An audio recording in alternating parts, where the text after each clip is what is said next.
Akashvani presents Morning News.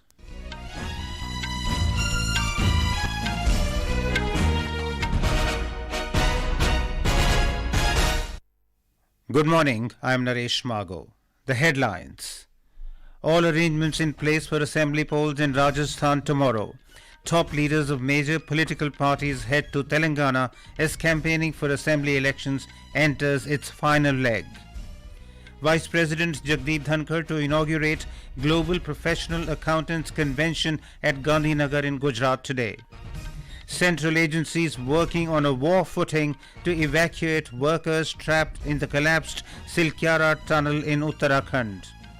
4-day truce between Israel and Palestinian terror group Hamas along with release of hostages to begin today.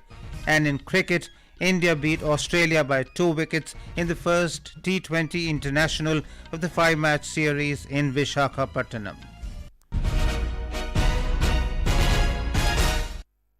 All arrangements have been put in place for the assembly elections in Rajasthan tomorrow.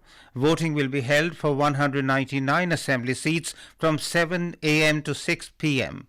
There are a total of 200 assembly seats in the state. However, election on one seat has been postponed due to the death of a candidate. With the campaigning ending yesterday, all eyes are now on the Election Commission. From today, the polling teams of the Commission will leave for their respective booths with the voting material. A total of 51,507 polling stations have been set up and about 2,75,000 polling personnel have been deployed in the state. Chief Electoral Officer Praveen Gupta has informed that live webcasting will be conducted at more than 26,000 polling stations. These polling centers will be monitored from the district level control room. The CEO said that over 6,000 micro-observers have been deployed to conduct free, fair and peaceful elections.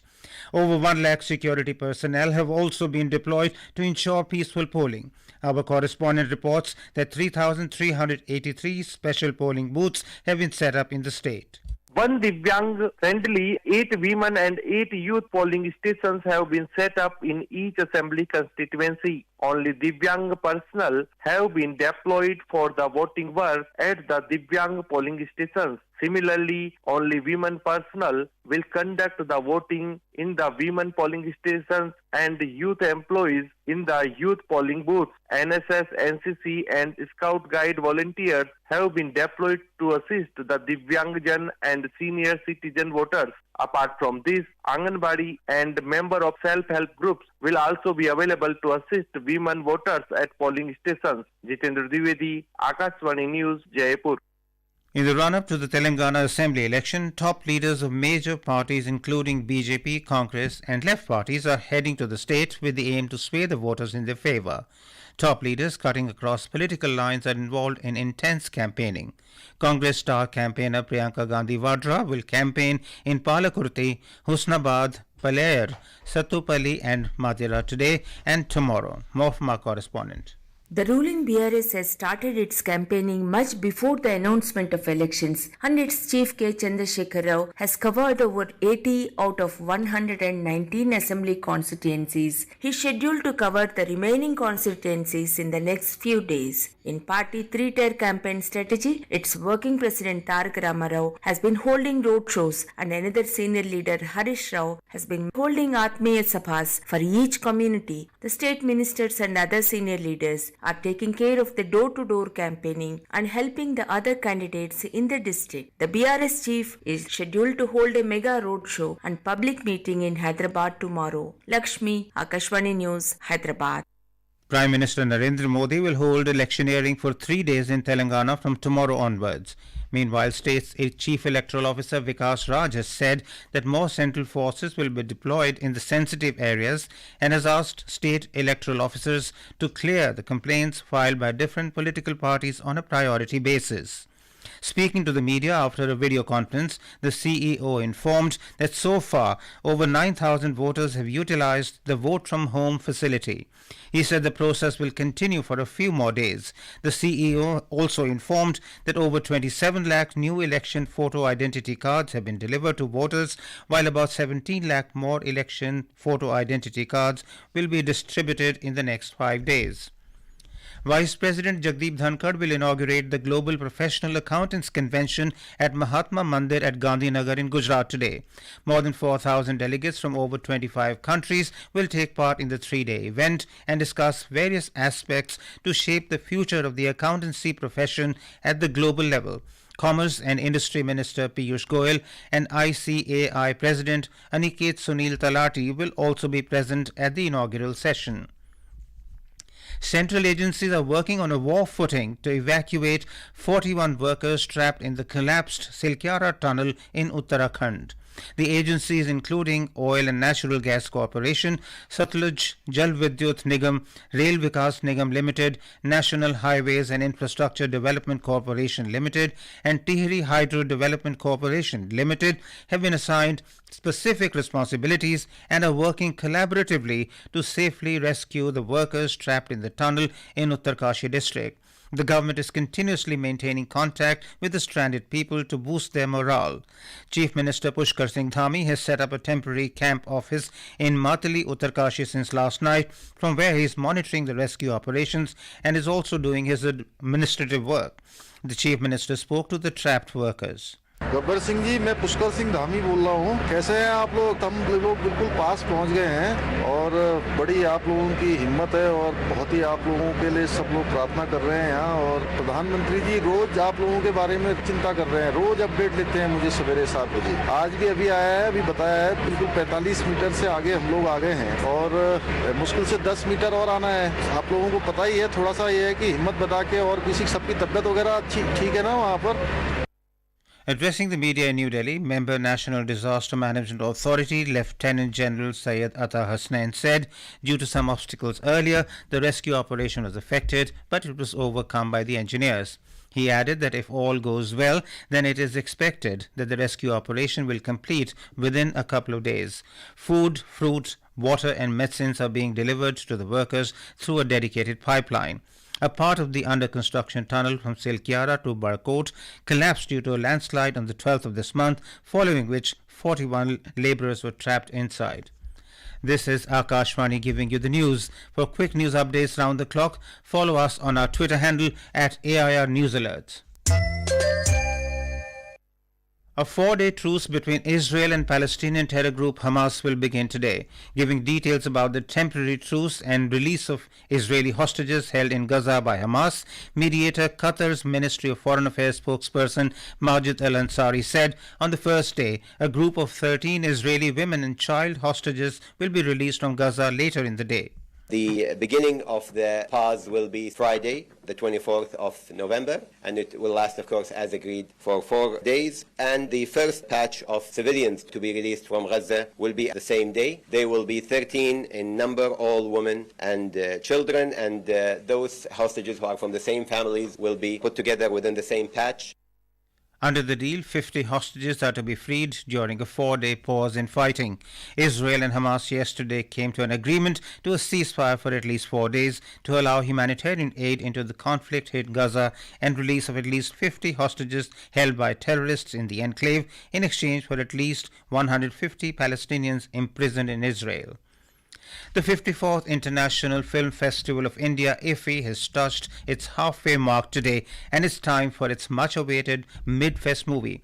This year's Mid-Fest movie is about Dry Grasses, a captivating Turkish cinematic masterpiece directed by Nuri Bilge Ceylan.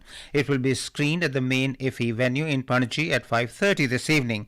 More from our correspondent. The Mid-Fest movie is considered the most sought-after film after opening and closing films of IFFI. About Dry Grasses has already made its mark at prestigious film festivals worldwide, including Cannes, Toronto, Busan, and Sao Paulo international film festivals this year. Its compelling narrative has resonated with global audiences, making it a standout film in the cinematic landscape. The film revolves around a young teacher's aspiration to escape the confines of a small village after completing mandatory duty. With Ashok Shukla, Shruti Ojha, Akashvani News, Goa.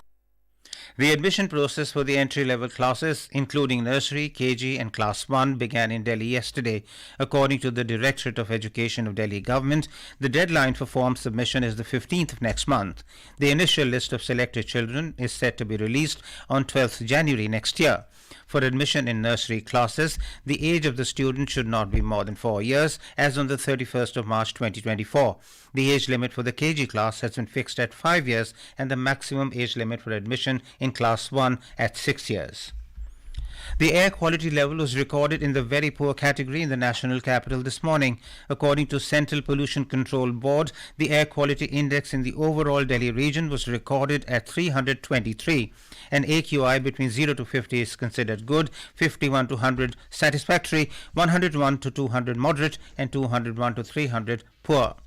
On to sports news. In cricket, India defeated Australia by 2 wickets in the first T20 International of the 5-match series in Visakhapatnam last night. Sent into bat, Australia posted 208 runs for 3 wickets in stipulated 20 overs with the help of Josh Inglis's 110 runs and Steve Smith's 52 runs. In reply, India overhauled the target for the loss of 8 wickets in 19.5 overs, riding on Surya Kumar Yadav's 80 and Ishan Kishan's 58 runs. Earlier, India won the toss and elected to bowl. This was India's highest successful chase in T20 internationals. The next match of the series will be played on Sunday in Thiruvananthapuram. India is playing with a different squad in the bilateral series, with most players from the team of the just concluded Men's World Cup given a rest. In badminton, the Indian duo of Satvik Sairaj Rankireddy and Chirag Shetty will take on Indonesia's Leo Rolly Fernando and Daniel Martin in the men's doubles quarter-final of China Masters today. In another quarter-final match, India's ace shuttler H.S. Pranoy will clash with Japan's Kodai Naraoka in the men's singles event. Indian junior boxing contingent will start their campaign at the IBA Junior World Championships at Yerevan in Armenia today. The event is featuring 448 young boxers from 58 nations competing in 26 weight categories. The Indian squad recently showed impressive performance at the 2023 Asian Youth and Junior Championships, where they won 21 medals. The martyrdom day of Guru Tegh Bahadur Ji is being observed today. The 9th Guru of the Sikhs stood up against the Mughals and was executed on the orders of Aurangzeb in 1675. He taught his followers to protect the weak even at the cost of their own lives. He taught that to overcome greed one must set on the path of spirituality. President Draupadi Murmu paid homage to Guru Tegh Bahadur Ji on his martyrdom day. In a message, the President said, Guru Tegh Bahadur sacrificed his life for the protection of human values and rights. She said that his teachings inspire us to serve the humanity and promote the unity of all. The President expressed hope that his teachings will instill the spirit of nationalism in all of us. And now for a look at today's newspapers, it's over to Nina Matthew. Thank you, Naresh. News about the efforts to rescue the 41 miners trapped in a tunnel in Uttarakhand continue to be covered prominently on the front pages of dailies. Trapped workers just 10 to 13 meters away, but snag holes drilling, says the Times of India. Truce in Gaza. Hostage release its snag, likely to start today, reports the Asian Age. Centre sets deepfake crackdown in motion. Work on regulation amid concerns, writes Hindustan Times. The Statesman reports that the Election Commission has issued a notice to Rahul Gandhi for using derogatory terms against the Prime Minister, saying it was unbecoming of a senior leader of a national political party. WHO asks China for more information on rise in illnesses, pneumonia clusters, says the Hindu. The Pioneer reports that more than 40,000 weddings took place in the national capital on Thursday evening. And with that, it's back to you, Naresh. Thank you, Nina. And now before we end the bulletin, the headlines once again. All arrangements in place for assembly polls in Rajasthan tomorrow. Top leaders of major political parties head to Telangana as campaigning for assembly elections enters its final leg. Vice President Jagdeep Dhankhar to inaugurate Global Professional Accountants Convention at Gandhinagar in Gujarat today. Central agencies working on a war footing to evacuate workers trapped in the collapsed Silkyara tunnel in Uttarakhand. 4-day truce between Israel and Palestinian terror group Hamas, along with release of hostages to begin today. And in cricket, India beat Australia by 2 wickets in the first T20 International of the 5-match series in Visakhapatnam. For details of these stories and more, log on to our website newsonair.gov.in and News on AIR app. And with that, we end the morning news. Have a nice day.